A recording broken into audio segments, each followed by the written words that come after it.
Hello mga kayamers, for today's video ay samahan nyo kaming mag-mall date. Syempre, sino pa ba ang ating kasama kundi ang aking baby boy. So ayan na nga, after almost 1 hour na biyahe ay narating na namin ng SM.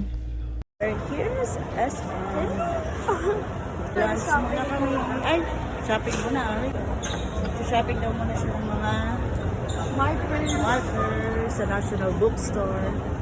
Ang unang-una nga namin pinuntahan ay ang National Bookstore na hindi niya pwedeng hindi pupuntahan pag nagagawi kami dito sa may SM Cabanatuan. At pagpasok nga ay na-reminisce ko agad yung during our high school tsaka yung college days namin. Pag magpapasokan na ay pumupunta kami dito ng aming parents para bumili kami ng aming school supplies. During college days, naalala ko pa noon, nagkikita kami dito ng aking sister para bumili lang kami ng mga bond paper, ng pilot at nung kung ano-ano pa. Dito talaga kami bumibili nun.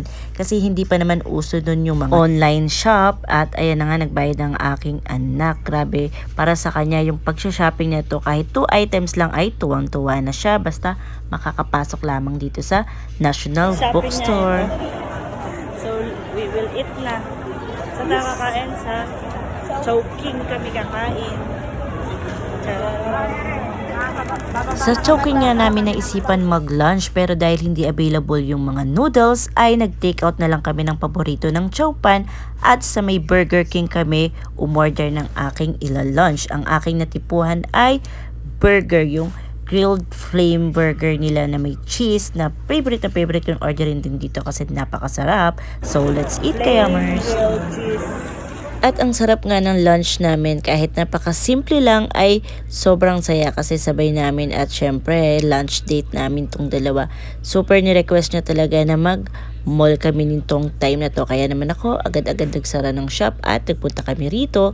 At pag after namin kumain ay hindi syempre mawawala ang sports zone ng aking bata kasi nag-iipon talaga kami ng ticket niya para meron na naman siyang ini-aim na makuhang prizes. Wala na sigurong mas sasarap pa sa feeling ng isang nanay na maibigay yung quality time na gusto ng iyong anak. So, eto nung time na to ay tuwang-tuwa lang akong pinagmamasdan ng aking anak kasi alam niyo yun, yung tipong wala siyang kapaguran kahit pa ulit-ulit lang yung mga nilalaro niya. Kahit nga minsan napapagod na siya at pawis talagang enjoy niya yung kanyang pinagkakagawa. At syempre tayo mga mommies o yung mga parents dyan talagang nakasupport lang sa mga kaligayahan na gusto nila. At tingnan nyo naman nung time na to kung kailan ako nagbag na maliit ay ang dami kong bitbit. For the bitbit ang person nyo for today's video. Pero okay lang yan as long as nag-e-enjoy siya ay nag-e-enjoy na rin ako sa aking bitbit. Charot. Ayan. At napaka-bless ko nga kasi meron akong pagkakataon na magkaroon ng me time sa aking anak.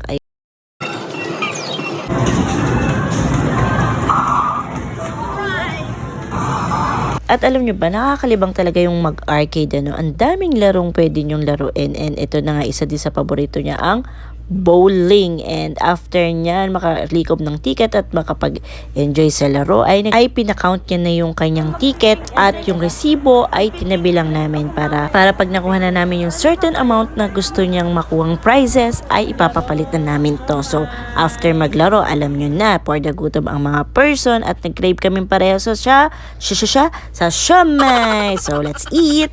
At naghanap kami ng upuan, buti na lang may vacant at dito na namin kinain yung aming siomai sa may food court.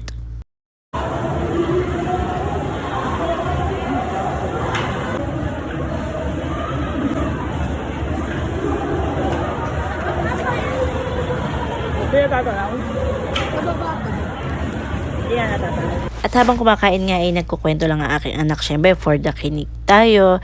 Then after namin kumain, punta kami sa shawarma shack para bumili ng pasalubong ng kanyang lolo at lola. And then pumunta kami sa may Starbucks para itry yung pink drink na uploaded na sa aming TikTok and sa FB page. So ayun lang mga kayamers, I hope you like this video. To God be the glory. Bye bye. Mama, pakita. Sarap. Question?